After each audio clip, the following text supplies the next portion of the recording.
Ал енді біз екінші сабағымызға келдік. Бұл жерде біз енді промптымыз дайын. Енді осыны VO3-ға қалай саламыз? Соған байланысты болады. Енді құрметті мұғалімдер, қалай біз VO3-ға кіреміз дейтін болсақ, онда бірінші ноутбуктан кірген кезде міндетті түрде сіздер Safari'дан емес, Chrome'нан кіріңіздер. Осы Chrome'нан мына іздейтін жерге поисққа жазамыз.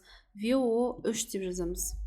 VO3 деп жазғаннан кейін ең біріншісіне емес, так біз бір жерде Google DeepMind деп тұр ғой, сол жердегі VO3-1 дегенді бассақ болады.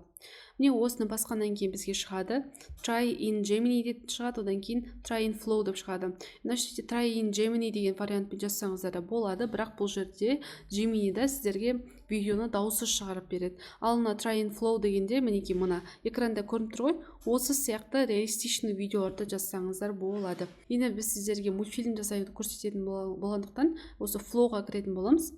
Flow енді сіздерге көптеген мүмкіндіктер береді. Жаңағы промптымыз дайын. Енді осы жерден мінекей бағанағы аккаунтымызбен создайте проект деп кіреміз. Осы жерге кіргеннен кейін қарасаңыздар, мінекей бізге ашылды. Енді мына жерде қараңыздар, видео по описанию деген бар. Текст арқылы берсеңіздер болады. Одан кейін видео по кадрам, видео по образам дейді, создать изображение дейді. Значит, сурет құрсаңыздар болады, одан кейін видеоны текстпен берсеңіздер болады, одан кейін видеоны жаңағыдай бірінші Gemini арқылы жасап, Gemini'ға сурет жасатып, сосын сурет жасатқаннан кейін барып осы жерге салып, сол суретті ары қарай сөйлетсеңіздер болады.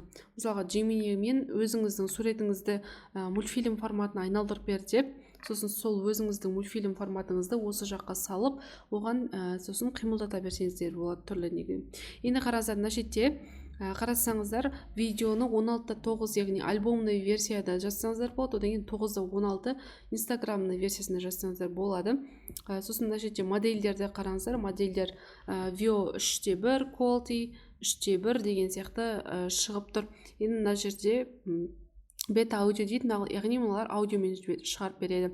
Fast деген бұл бізде 20 нені алады, бонусты алады, одан кейін мынау quality деген бұл бізде 100 бонусты алатын болады. Quality деген ең качественный деген сөз, алныштен бізге fast керек болады. Енді осы жерден бірден 2, 3, 4 вариант деген сияқты жасатсақ болады. Осы жерге дәл қазір сіздерге міне текстті жазайын, мына жерде бағанағы жасаған текстіміз бойынша. Мынаны қараңыздар, мен негізі VO3-да бізде ағылшынша ғана промптты қабылдайтын, но бізде қазақша промптты қабылдаған екен. Жаңа қараңыздар, күн сәулесі партаға түсіп тұр, тіріліп кеткен оқу құралдары, қуанышты қалам, қорқақ өшіргіш дейді. Қараңыздар, қорқақ өшіргіш, мынау қалам, дәптер, оқушымен бірге отыр бәрі. Қазір видео. Ой, таң атты, жұмысқа кірсейік. Біздің ең басты серігіміз ақылды қарындаш қайда? Ой, таң атты, жұмыс. Мінекей мұғалімдер, көрдіңіздер ме? Осы сияқты сіздердің берген идеяларыңызды мына жаққа алды да әдемілеп жасап берді. Мен тіпті ағылшынша промпт жазбай, қазақша промптты да қабылдап тұр. Мұна бізде 3:1 VO3-дің жаңадан дамыған нұсқасы болуы керек. Енді ChatGPT-ге қайттан барайық, бізде тағы қандай промпттар бар еді. Енді бір екінші кадрымды беріп көрейін. Оқу құралдары партадан секіріп түседі деген сияқты мынаны айтайын. Скопировать еткенді қойдым. Оқу құралдары партадан секіріп түседі де мультфильм стилінде кішкентай кейіпкерлер сияқты еденмен жүре бастайды. Камера артынан ереді. Олар сөмкенің жанында тоқтап, міне жасалып жатыр. Бұл бізде негізі жылдам ғана жасалады, 1-2 минуттың ішінде. Қараңыздар, біздің екінші берген промптымыз бойынша жасап бергенін.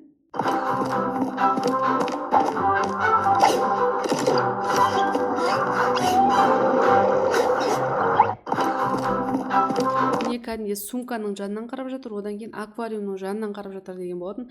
Эмоцияларымен бірге полностью жасап көрсетіп берген екен. Және осы сияқты VO3-мен жасай бересіздер. Енді бұл жерде бұл видеоларды бізде 8 секундтан ғана жасап береді. Сондықтан да жаңағы сіздің жасайтын алдын ала видеоңызды кадрға бөліп тастау керек болады. Мысалға 3-4 кадрға, 5 кадр, 6 кадр деген сияқты 8 секундтың ішіне сиятындай қылып, сөйлейтін кезінде жаңағы қазақша деген сияқты қосып осылай бересіздер. Одан кейін соңында видеоларды бір-бірімен жалғаған кезде мультфильм шығады деп айтсақ болады. Жалпы осы пайдаларыңызға жарасын, құрметті мұғалімдер. Мінекей құрметті ұстаздар, біз жасанды интеллект мен видеоны, мультфильмді осылай жасаймыз. Дәл қазір мына Veo 3.1 деген тіпті қазақша промпттарды да қабылдайтын болып кеткен. Сол себепті де ешқандай уайымдамай қазақша промпттарды берсеңіздер болады. Ең бастысы бұл жерде сіздерге берілетін 1000 бонус бар, сол 1000 бонусты үнемдеп барлығына жеткізіп істету деген сияқты. Егер бірнеше аккаунттарыңыз болса, онда сол получается бірнеше аккаунтпен сіздер тегін кіріп бірнеше 1000 бонусқа дейін алып қолдана берсеңіздер болады. Пайдаларыңызға жарасын. Ендеше жақсы сау болыңыздар.